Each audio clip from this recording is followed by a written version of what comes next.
How you doing, everybody? It's a new day in America. Yes, it is. We got a brand new president. Everybody's happy about what's going on. Well, not everybody's happy about what's going on.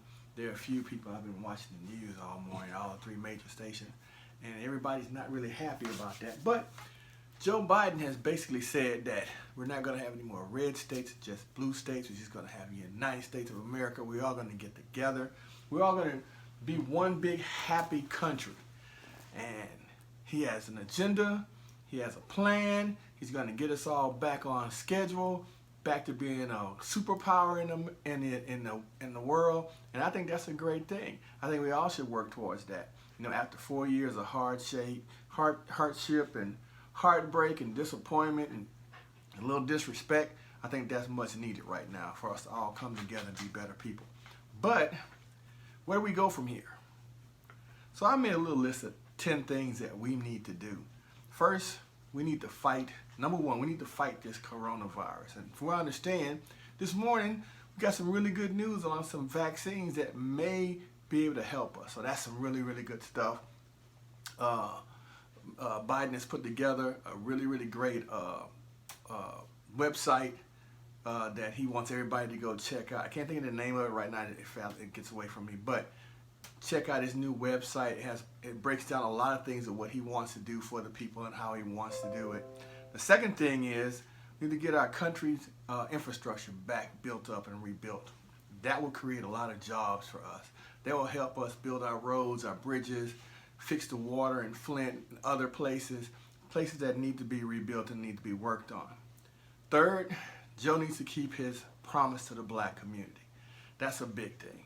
He says that if it wasn't for the black community and it wasn't for black women, that he wouldn't be where he is today. Well, he's going to have to show some more support back to the black community and at least give back to them what they gave to him. If he doesn't do that, in 4 years or maybe 2, you may lose that support and it may go right back to the Republicans. So if I were you, I'd get on that. Even though it's number 3 on my list, it may be number 2 on yours.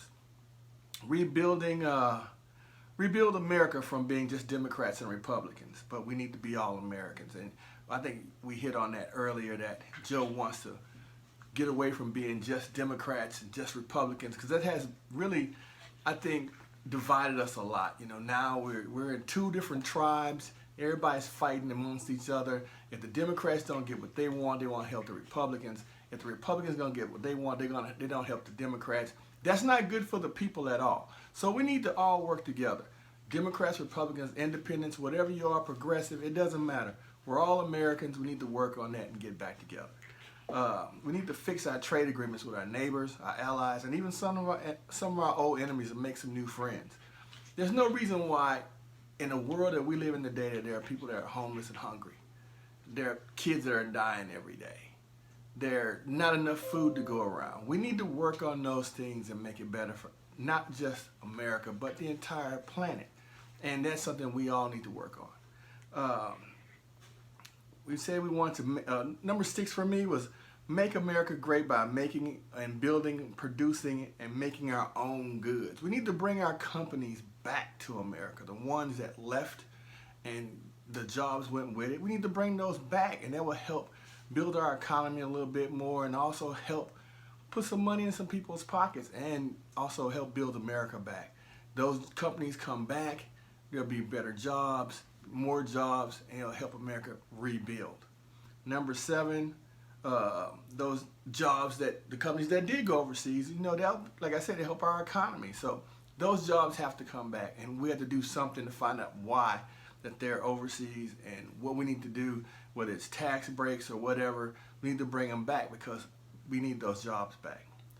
Our public education, man, at one point we were the star of the world as far as education. And in some cases we are, as far as when you look at higher education, but our public education for our kids K through 12 is suffering, especially in the inner cities. We need to put more stock in it. I suggest we give that back to the teachers. We let the teachers start teaching. Forget about these STAR tests and these tax tests or whatever tests they are, but let the teachers promote kids. Let the kids work hard. Give it back to the school districts. And people in your communities, you're going to have to become part of the PTAs and the PTOs and make your schools better. You can't rely just on the teachers to just say, okay, I'm going to drop them off at the school and we're going to teach them. They're going to teach them. That becomes a daycare, and that's not good for teachers. I mean, so we got to help them out. Remember back in the day when our parents used to come home with your homework and your parents used to check your homework and make sure it was done?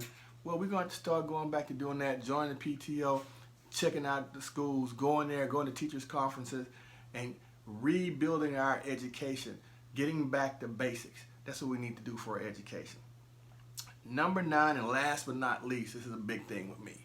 Military, veterans, and their families. They need a lot of help. A lot of people will say that because the military has a lot of money, that they think that those people in the military make a lot of money, but they don't.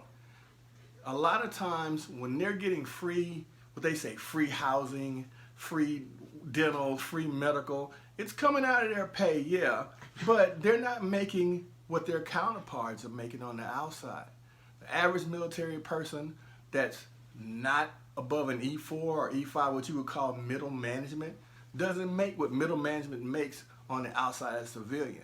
A lot of times, some of those people are still on housing, asking for housing, getting food stamps, and asking for other stuff.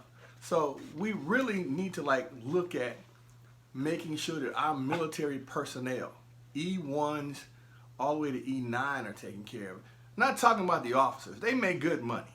But those E1s, the E9s, those guys need to make more money. And the veterans need more money. And we need to look out for our veterans because right now they're suffering. There are a lot of homeless ones. There are a lot of ones who have mental issues, health issues. So we need to look at that. Our healthcare system is my last issue. We really need to make healthcare affordable in this country. And I mean, the ACA needs to be revamped, rebuilt, and fully funded by Congress and the Senate. No more it is, oh, I don't like it because it's Obamacare. Yeah, it was named Obamacare by those people who didn't want to see it work.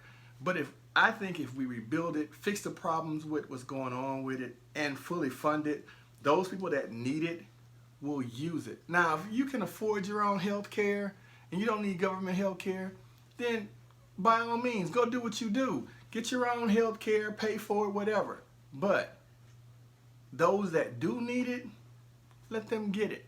Let them use it. It's good for them. May not be good for you, but it's good for them. Oh, and back to education. Junior college and community colleges should be free. We need to work on that. Because there are a lot of kids that need that can't afford to go to college. Last but not least, I just want to say that we have a lot of things to do in this country. We have a lot of work to do. And we can't depend on our public servants that we have in office right now to do it. We got a few people in office, I'm not going to say any names, that don't have our best interests at heart. They have their best pocket at heart. They want to put money in their pockets, and they're doing it on our dime. There's one person I know right now. His state is probably last in everything, but him and his wife are worth $40 million. How can you say that you're for your people when you're 45th to 50th in everything, economics, education, jobs, the whole 9 works? That means you're not working for your people. So what we need to do is we need to do everything we can to come together and defeat this problem and make sure that we're doing what we're supposed to do. I'm Terry Hayes. I want to see America get better. Donald Trump said, let's make America great. I said, let's make America great for all Americans. Not just a few, not just the rich, but all of them. You have a great day. I'm going to go make me a sandwich.